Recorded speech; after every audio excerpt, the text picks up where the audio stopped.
About 4.6 billion years ago, the Sun had 9 smaller stars and named the third one Gaia.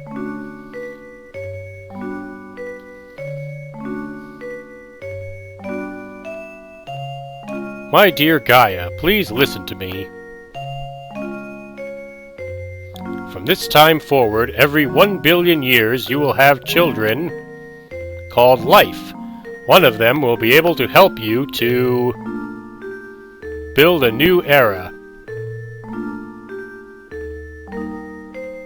Each child must endure a difficult trial. You might think it's too severe, but it is necessary. The trial is a test of nature, the survival of the fittest. If he passes, I will allow him to be your partner and to enter Eden.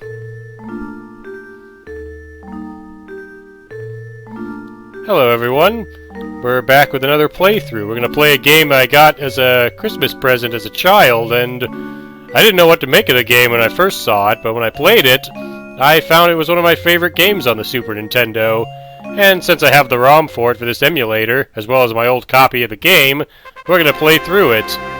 So this is E.V.O, Search for Eden.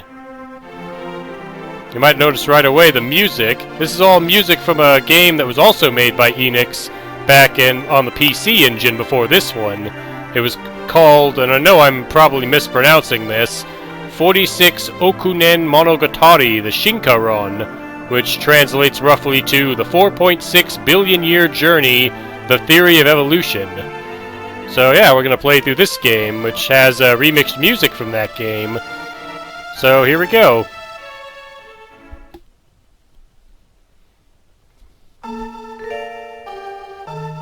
Hi, my name is Gaia. I am the one who watches over all life, including you. You will journey through many periods of time on this planet, a journey of change. The journey will not be easy. Only the strong will survive. This is a trial given by my father. I hope you can survive this trial and meet me in Eden. This will be the end of your journey. Well, the time has come. You may go now. You are already a fish. It took 3 billion years for your body to evolve. You must travel alone. Please be careful. Good luck. So we enter the first chapter, The World Before Land, which says 500 to 450 million BC. Pretty sure they mean billion, but what do I know? Maybe they mean million. And here we are, we're in this game.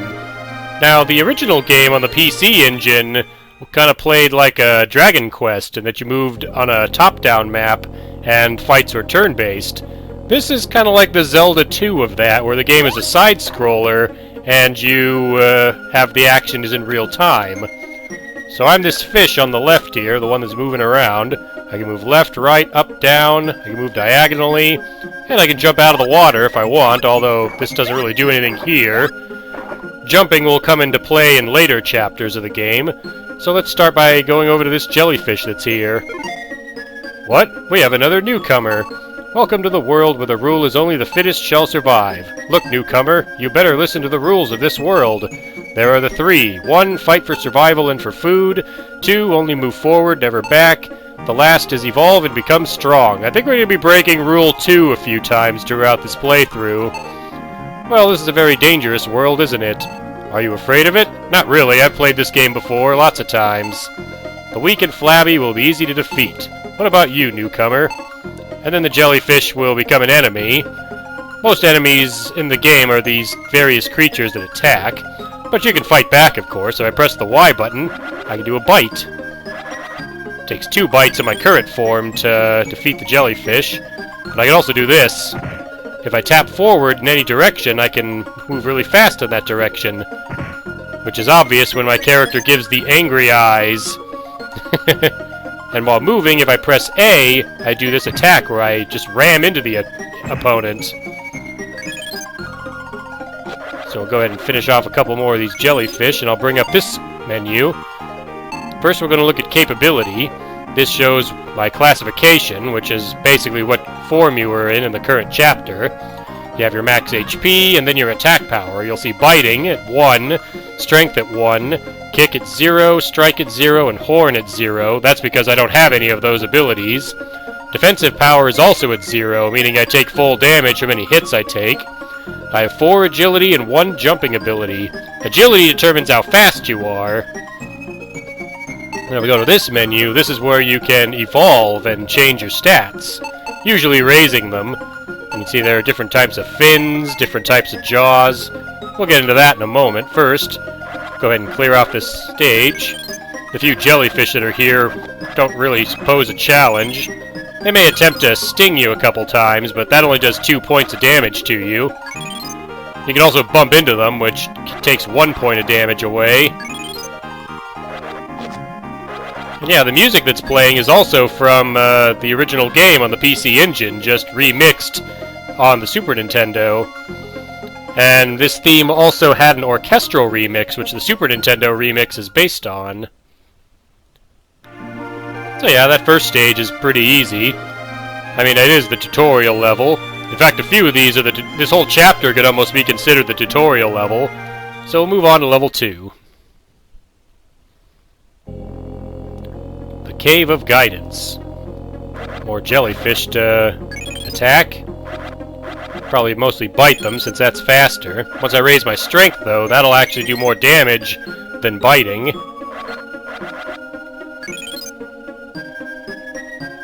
Head on into this cave. You'll see these eels are here. These are a little stronger than the jellyfish. They take 3 bites, and they have an attack where they like whip their bodies at you. But if you notice, they give more E.V.O points, 15 instead of just 10. Enemies can also drop a critical meat, which flashes like red and green, and when you pick that up, it'll give you 4 times the E.V.O points. It'll also fully heal you for the most part. So far, none of the enemies have dropped me any. But I can go down here and I'll get a message. Rumors circulate among the cucumbers. The angler's horn attracts enemies because of its great light. They say we can't return here if we cross the 3rd volcano in the sea. It is Gaia's plan to lead the fish to a new world. A new world. And if I go up here, I can eat this yellow crystal. And it talks. Something in your body speaks. How are you progressing? Don't worry, I will help you evolve. You may call me Crystal. I will give you advice on how to evolve. Evolving your jaws will increase your biting strength. Evolving your body will increase your defensive power. Evolving your horns will increase your attack power. Evolving hands, feet, and dorsal fin, as well as your tail, will increase your hit point level, agility, and strength. Be careful, evolving one part of your body may decrease another part. Basically, all the stuff I just explained. If I go into the evolution menu, you can see I can afford the Kurosalich's jaws. Let's go ahead and buy that. You'll see my fish's face has changed. Now he has the permanent angry eyes, and he bares his teeth when I move with the dash. You'll see here I can bite much harder. If I go to capability, you'll see the biting has gone up to 3. This gives me a stronger attack that can take these guys out in 1 hit. Same as the jellyfish. Also, with any stage, once you've cleared the stage, technically I already have because I ate the yellow crystal, you just push the R button, and the game will bring you back to the map screen. So we'll move on to this 3rd stage. The Cave of Temptation. Go ahead and bite our way through the few guys that are blocking the cave entrance. You'll see these guys are here. These guys are a bit stronger than the other enemies I've faced so far, but because I have increased biting power, they won't be any trouble for me.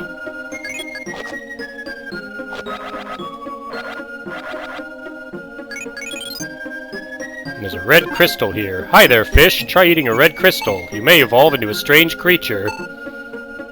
So if we eat the crystal, it transforms you into this manta ray looking thing. Let's check out its capability. It has a 10 to strength. That's pretty high. Let's see, it's got 3 to biting and 4 agility. So it's just as fast as I normally am. but its bash attack is supposedly stronger. Yeah, it does 10 damage as opposed to just the 1. Though its biting power is the same. I just got one of the critical meats. You notice I gave me 100 instead of 20. Go ahead and push R to leave the stage again. We'll move on to the next stage.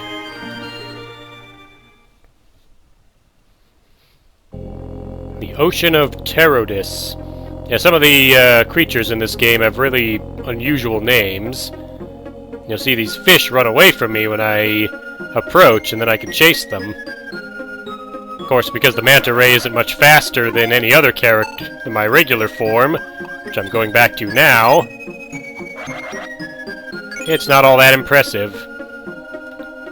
But I can get an upgrade if I can catch a couple more of these guys, which will allow me to evolve in a way that'll make them actually let me eat them. Stay on them. A new one will spawn. They spawn 4 at a time, and once you've gotten rid of them all, either by chasing them away or by eating them, the level will end. Show off this. It says there's a wall of bubbles. That's why I can't leave. The wall of bubbles will leave once all the fish are gone. I just need one more to get the upgrade I want. Now we'll evolve Horn, but we're going to choose the Angler's Horn. Most horns, like the original horn and the Spiral Horn, you use them 3 times and then they'll break. The Swordfish Horn is the one horn in the game that doesn't permanently break, but it also changes your face so that you have a marked as 3 biting power. And the Angler's Horn is the one I want. This is the most unique horn in the game. I'm going to let them leave, but watch this. The next couple of fish that show up will not run from me. Instead, they're going to get close enough for me to bite them. I just got a ton of E.V.O points just by using this. This is one of the fastest ways to farm E.V.O points in the first chapter. So go ahead and chomp down a few more of these guys. We'll see if we can get another upgrade.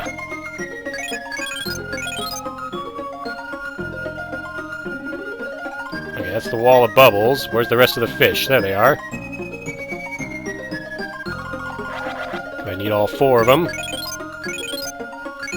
I think I can upgrade again. Let's see. I think if I go to hands and feet, I can give myself the tackle fin. Go ahead and do that.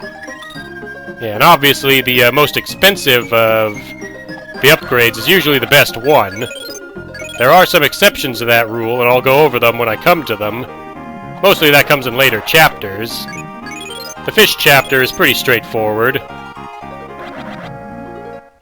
Once you eat enough of the fish or get rid of them, the wall of bubbles has disappeared because of the explosion from the volcano. When the volcano down there erupts, and those rocks can hurt you pretty good. Without defensive power, you end up taking like 5 points of damage from each hit. So yeah, I stayed close to the edge of the screen so I could leave the level. We're going to head into the next level. You'll notice the eels are acting differently now. They're coming to me. That's because the Angler's Horn affects them as well. The jellyfish, not so much. So we're going to enter this first cave. I'm going to watch out for that big fish down there. Because he's kind of the apex predator of this level. The whole goal of each chapter is to basically become the apex predator of your era. Right now, you'll see I'm not that strong, so I can't really take this guy on all that well. It takes me several bites to take him out, and he does a lot of damage to me.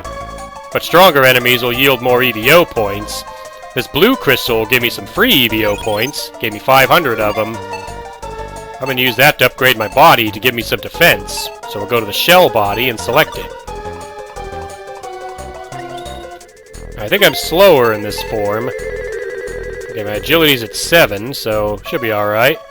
But now my defense is as high as it can go. If enemies hit me, they'll usually only do 1 point of damage. Like that, I should have taken 2 points. But because I upgraded my body to be more protective, it barely hurts at all. Still have the minimum of 20 hit points, but I can fix that with another evolution.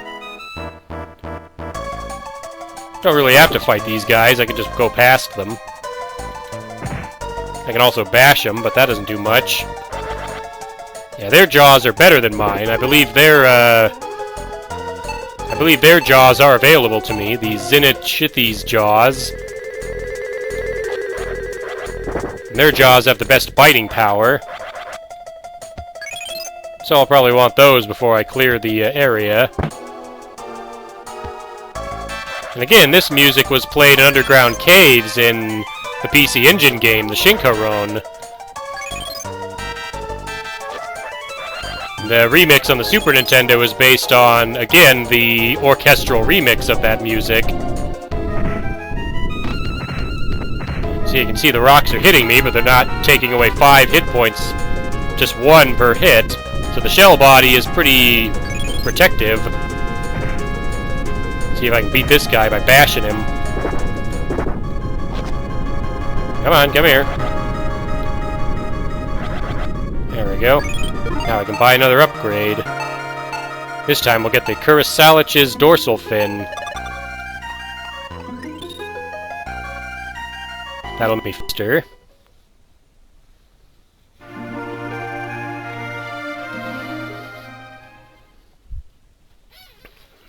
Move on to the next stage, the domain of Sephilas. Luckily, these guys are even dumber than the Pterodus fish I was eating earlier. They too are also swayed by the anglerfish horn, but they won't run away from me if I hit them. Normally they rush at you and attack, but because I have the angler horn, they won't do that. So I can just eat them to my heart's content. And yeah, I can go back and forth. I'll show off this. Enemies respawn Mega Man style in this game. Basically as a way so you can farm up E.V.O points just by going back and forth and eating the enemies as they respawn. So I'll do this for a few minutes and I'll be back. Alright, we're almost to the amount I need. There we go, 800. I can go to Jaws and now buy the Zenith's jaws. No idea how to pronounce that, but you'll see it upgrades my jaws to look more like that fish from the previous level. I can also upgrade my tail if I get 700, but I can hold off on getting that as we move on to the next stage.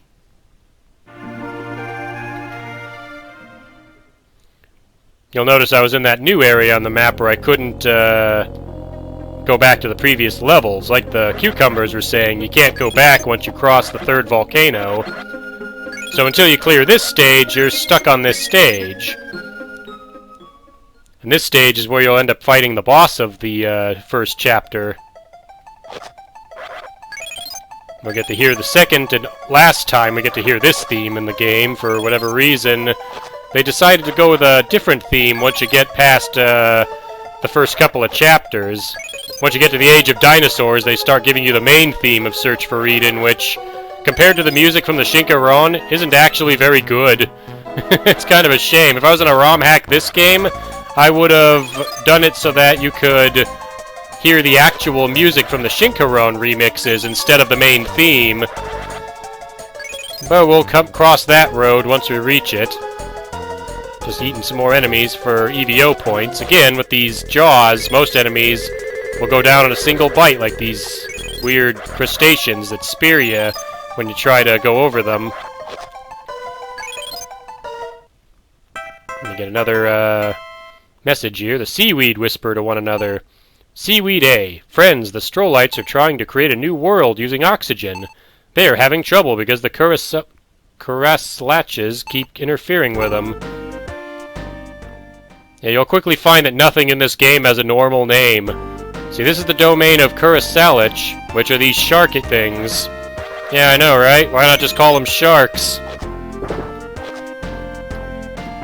can bash one. You'll see bashing him with my strength of 6 does 6 damage, which is more than the bite attack. Still, it takes 2 hits to defeat one.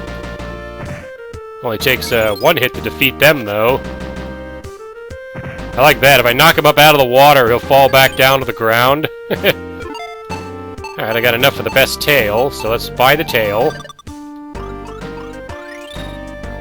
Like I said, usually the most expensive thing is the best one.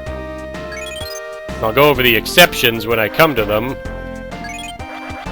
One thing I could probably do is drop the angler horn, since I can't really use it for anything. So what we're going to do is I'm going to go to horns. I'm going to buy the spiraled horn. This is the strongest hitting attack you have. If I go to capability, you'll see under horn it says 10.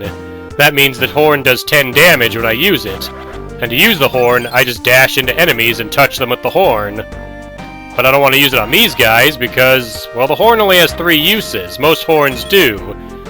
The swordfish horn being an exception. And in fact, if I'm right, the only exception of the rule.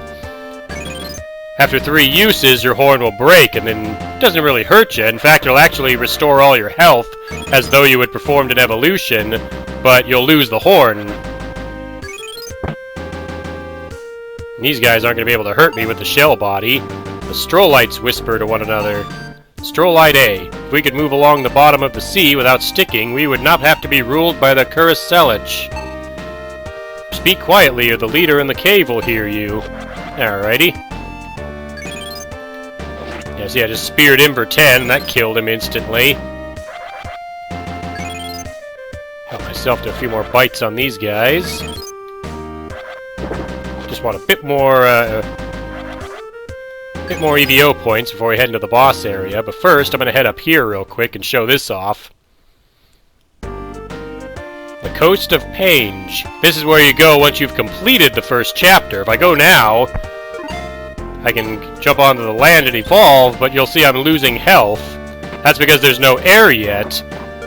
I guess somehow the sharks are preventing the air from going to the surface. That's why we have to go and deal with the boss. So we're going to do that now.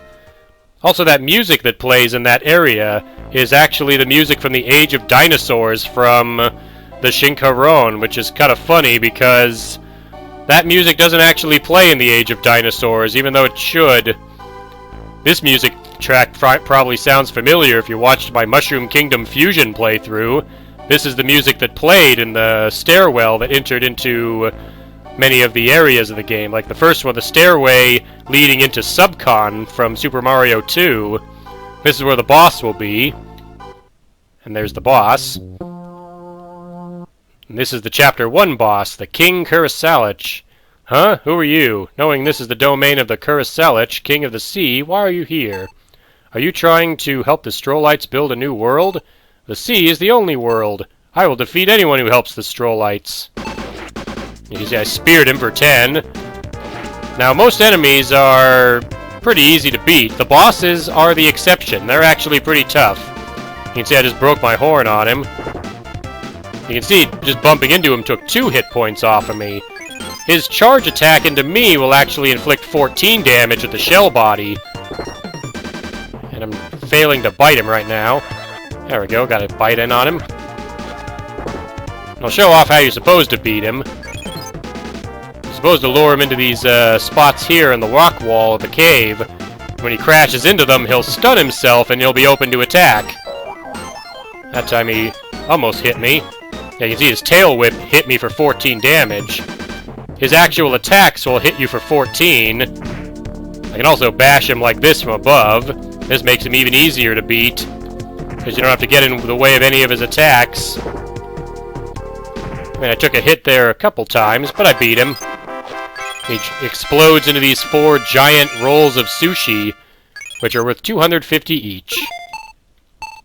So before we go to the next chapter, I'll show off the swordfish horn. You can see it changes the look of my character's face. My biting power goes down to 3, and the horn does 3 damage, but this is the one horn in the entire game that doesn't break. So we'll go ahead and leave the cave here. The music that's playing here is actually the victory theme from the Shinka Ron. And now we get to this message. We are the Strolites. Outside the sea, a world filled with oxygen is being born. The entrance is here. If I touch them, it says, okay, let's go. A new world awaits you. Now we'll return to the coast of Pange. This time we'll jump onto the surface. And because there's air, I evolve into a type of land creature that can move on land. Luckily, I don't have to look like this for very long.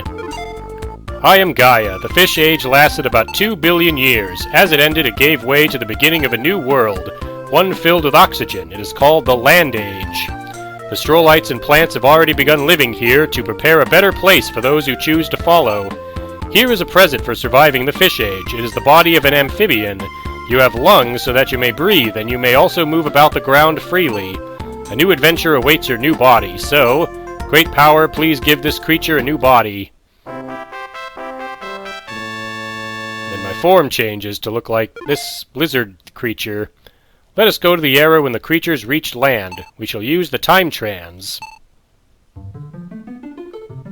And then at the end of every chapter, you go into this portal that basically takes you into the future. And then we get the briefing on the second chapter from Gaia. The next stage is the Age of Amphibians. Amphibians, Icustega, and insects, which were the first to arrive, have already lived on land. There should be a lot of large plants growing there, but something is wrong. And then we enter Chapter 2, Early Creatures of Land, which is 300 to 230 million BC.